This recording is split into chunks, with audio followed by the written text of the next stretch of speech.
दोस्तों, आज की सबसे पहली और बड़ी खबर। झारखंड कैबिनेट ने झारखंड में दी 50,000 सहायक शिक्षकों की नियुक्ति को मंजूरी।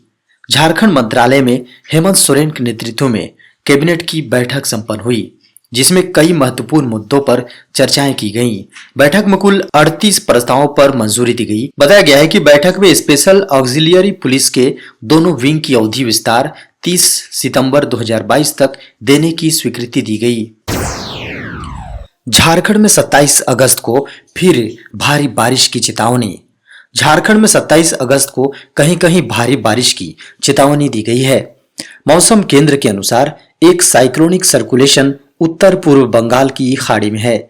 इसका असर झारखंड के कई हिस्सों में भी होगा। 535 मिलीमीटर बारिश 1 जून से अब तक हो गई है। इस दौरान 738 मिलीमीटर बारिश होनी चाहिए थे। अभी लगभग 27% की कमी है। आने वाले दिनों में इसमें और सुधार हो सकता है। झारखंड के +2 स्कूलों में शिक्षकों की नियुक्ति के लिए आज से करें आवेदन। झारखंड के +2 विद्यालयों में 11 विषयों में स्नातकोत्तर प्रशिक्षित यानी पीजीटी के 3120 शिक्षकों की नियुक्ति की जाएगी। झारखंड कर्मचारी चयन आयोग यानी जेएसएससी की ओर से जारी विज्ञापन के अनुसार 25 अगस्त से अभ्यर्थियों से ऑनलाइन आवेदन आमंत्रित किया गया है। इच्छुक अभ्यर्थी 23 सितंबर तक इसके लिए आवेदन दे सकेंगे। 25 सितंबर की मध्य रात्रि तक परीक्षा शुल्क का भुगतान किया जा सकेगा। फोटो व हस्ताक्षर अपलोड कर आवेदन पत्र का प्रिंट आउट लेने के लिए 27 सितंबर की मध्य रात्रि तक का समय तय किया गया है। झारखंड के 5 छात्रों को हर साल मिलेगा इंग्लैंड में पढ़ने का मौका। झारखंड के 5 छात्रों को हर वर्ष इंग्लैंड में पढ़ने का अवसर मिलेगा। झारखंड के सीएम श्री हेमंत सोरेन और भारत में ब्रिटेन के राजदूत एलेक्स एलिस की मौजूदगी में यह करार रांची में हुआ। इस स्कॉलरशिप कार्यक्रम को हेवेनिंग मारांगोम के जयपाल सिंह मुंडा स्कॉलरशिप नाम दिया गया है। इसके तहत इंग्लैंड में पढ़ने की चाहत रखने वाले अनुसूचित जाति, जनजाति, ओबीसी और अल्पसंख्यक वर्ग के छात्रों को यह मौका दिया जाएगा। इस स्कॉलरशिप कार्यक्रम के तहत हर वर्ष 5 विद्यार्थियों को 3 शैक्षणिक वर्ष के लिए चुना जाएगा। पढ़ाई का पूरा खर्च राज्य सरकार, विदेश राष्ट्रमंडल और विकास कार्यालय, ब्रिटिश उच्चायोग द्वारा उठाया जाएगा। इस मौके पर ब्रिटिश राजदूत एलेक्स फिलिस ने कहा कि झारखंड की वादियां बेहद खूबसूरत हैं। यहाँ निवेश की असीम संभावनाएं हैं। उन्होंने झारखंड में हो रहे उच्च शिक्षा के कार्यों को सराहा। नेटफ्लिक्स पर 23 सितंबर को रिलीज होगा जामताड़ा। वेब सीरीज जामताड़ा सबका नंबर आएगा का दूसरा सीजन 23 सितंबर को नेटफ्लिक्स पर रिलीज होगा। डिजिटल स्ट्रीमिंग प्लेटफॉर्म नेटफ्लिक्स ने बुधवार को एक प्रेस विज्ञप्ति जारी कर इस बात की जानकारी दी। इस वेब सीरीज का पहला सीजन 2020 में प्रसारित हुआ। इसकी कहानी स्कूल छोड़कर अपराध की दुनिया में कदम रखने वाले कुछ युवाओं के जीवन पर आधारित है। इसमें राजनेताओं और पुलिस की भूमिका को भी दिखाया गया है। जामताड़ा सबका नंबर आएगा का निर्माण प्रोडक्शन कंपनी वायकॉम 18 स्टूडियोज ने किया है। सीरीज के दूसरे सीजन की कहानी में राजनीति और प्रतिशोध भावना के जरिए सत्ता हासिल करने के प्रयास को प्रदर्शित किया गया है। बड़ी खबर है, झारखंड में तैयार होगा जनजातीय भाषाओं का पाठ्यक्रम। झारखंड सरकार ने झारखंड कर्मचारी चयन आयोग यानी जेएसएससी में इंटरमीडिएट और मैट्रिक स्तर की परीक्षाओं के आयोजन के लिए जिलावार चिन्हित क्षेत्रीय व जनजातीय भाषाओं के लिए नया पाठ्यक्रम तैयार करने का फैसला लिया है। इसके लिए झारखंड सरकार ने डॉक्टर रामदयाल मुंडा जनजातीय शोध संस्थान रांची के निदेशक की अध्यक्षता में कमेटी गठित की गई। इसमें भाषाविदों, शिक्षाविदों को रखा गया है।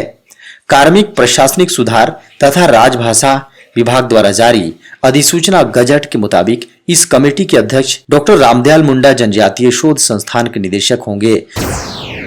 जेईई मेन देने वालों के लिए सरकारी नौकरी, सेना में मिलेगी जॉब। इंडियन आर्मी में साइंस स्ट्रीम से 12वीं पास के लिए सरकारी नौकरी पाने का शानदार मौका है। इंडियन आर्मी में टेक्निकल एंट्री स्कीम के तहत भर्ती के लिए नोटिफिकेशन जारी हुई है। जारी नोटिफिकेशन के अनुसार जेईई मेन परीक्षा देने वाले छात्र भी आवेदन के पात्र होंगे। इस वैकेंसी के माध्यम से कुल 90 पदों पर भर्तियां होंगी। इस वर्ष आर्मी में टेक्निकल एंट्री स्कीम के 48वें सेशन के तहत भर्तियों की जा रही हैं। ज्वाइन इंडियन आर्मी की ओर से इस वैकेंसी के लिए नोटिफिकेशन जारी हुई है। जारी नोटिफिकेशन के अनुसार आवेदन प्रक्रिया 22 अगस्त 2022 से शुरू हो गई है। इसमें अप्लाई करने के लिए उम्मीदवारों को 21 सितंबर 2022 तक का समय मिला है। इसमें ऑनलाइन आवेदन स्वीकार किए जा रहे हैं। झारखंड में गंभीर बीमारियों पर 10 लाख सहायता राशि देने की योजना, बड़ी खबर है। झारखंड में गंभीर और असाध्य रोगों से पीड़ित लोगों के लिए हेमंत सोरेन सरकार एक बड़ी राहत देने की योजना पर आगे बढ़ रही है। इसके तहत गंभीर बीमारियों के इलाज के लिए अभी तक मिल रही 5 लाख की राशि को बढ़ाकर 10 लाख किया जाएगा। झारखंड के स्वास्थ्य मंत्री की माने तो इस योजना पर वित्त विभाग और वित्त मंत्री रामेश्वर उरांव की भी सहमति मिल गई है।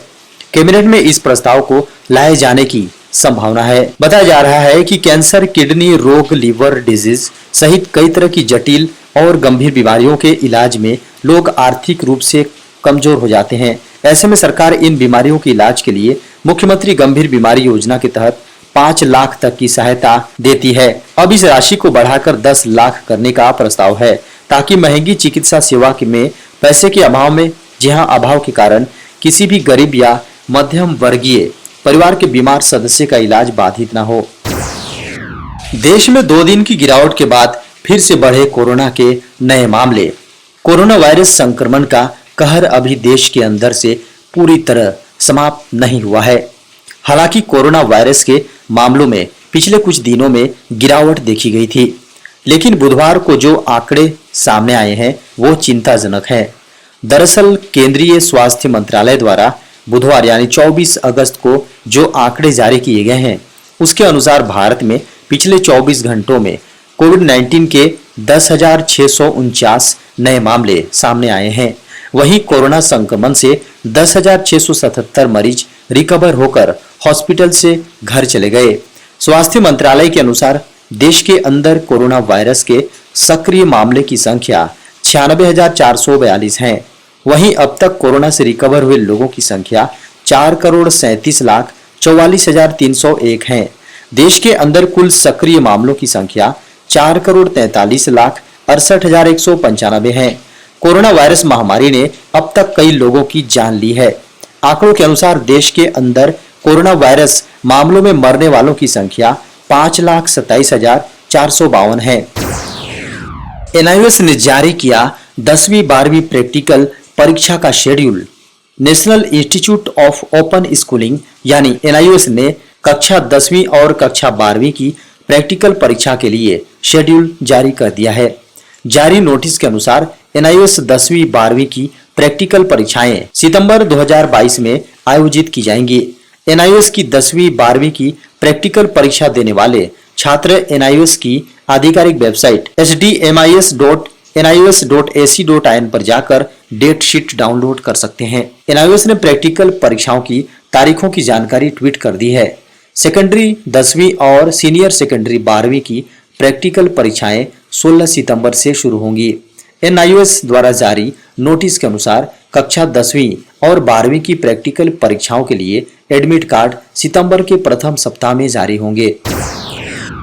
बड़ी खबर है, यूपीएससी एग्जाम के लिए अब हर बार नहीं भरना पड़ेगा पूरा फॉर्म। संघ लोक सेवा आयोग यानी यूपीएससी ने one time registration platform launch कर दिया है। इसके आ जाने से अब उम्मीदवारों को उनके रजिस्ट्रेशन फॉर्म को भरने में काफी कम समय लगेगा और गलतियों की संभावना कम हो जाएगी। उम्मीदवार वन टाइम रजिस्ट्रेशन यूपीएससी की ऑफिशियल वेबसाइट upsc.gov.in या upsconline.nic.in पर जाकर कर सकते हैं। वन टाइम रजिस्ट्रेशन की सुविधा 18 अगस्त 2022 से शुरू हो गई है। केंद्र सरकार के अलग अलग विभागों में भर्ती के लिए यूपीएससी की कई सारी परीक्षाएं कराता है। इसमें civil service exam, CSE, national defence academy यानी एनडीए और कंबाइंड डिफेंस सर्विस यानी CDS, combined medical service CMS, engineering service IES जैसे एग्जाम केंद्र सरकार अलग अलग विभागों के भर्ती के लिए यूपीएससी की कई सारी परीक्षाएं कराता है। ऐसे में इन परीक्षाओं के लिए हर बार पूरा फॉर्म भरना पड़ता है, जिसमें 10वीं 12वीं के मार्क से लेकर नाम पता तक जिसमें गलती होने के चांस होते हैं। यूपीएससी ओटीआर यानी वन टाइम रजिस्ट्रेशन इस पूरी प्रक्रिया को आसान बना देगा। इसमें आपको केवल एक बार रजिस्ट्रेशन करना पड़ेगा और सारी डिटेल वहीं भर देनी होगी। इसके बाद जब भी आप किसी एग्जाम के लिए अप्लाई करेंगे तो आपको केवल उस परीक्षा से संबंधित जरूरी जानकारी दर्ज करनी होगी। टोमेटो फ्लू पर केंद्र सरकार ने जारी किए दिशा निर्देश। स्वास्थ्य मंत्रालय ने 23 अगस्त मंगलवार को हाथ, पैर और मुंह की बीमारी यानी कि टमाटर फ्लू से निपटने के लिए राज्यों को दिशा निर्देश जारी किए हैं। केंद्र की सलाह के अनुसार इस बीमारी की पहचान सबसे पहले केरल के कोल्लम जिले में 6 मई को हुई थी और 26 जुलाई को, जहां जुलाई तक यह 5 साल से कम उम्र के 82 से अधिक बच्चों में फैल चुकी है। एडवाइजरी में कहा गया है कि कोल्लम के अलावा अंचल, आर्यन काबू और नेदुवुथुर गांवों में, जहां गांवों से मामले सामने आए हैं। तमिलनाडु, कर्नाटक, हरियाणा और ओडिशा से भी हाथ, पैर और मुंह की बीमारी के मामले सामने आए हैं। ओडिशा के 26 बच्चों के HFMD से पीड़ित होने की पुष्टि हुई है। एडवाइजरी में कहा गया है कि इन 4 राज्यों के अलावा भारत के किसी अन्य क्षेत्र से इस बीमारी की सूचना नहीं मिली है।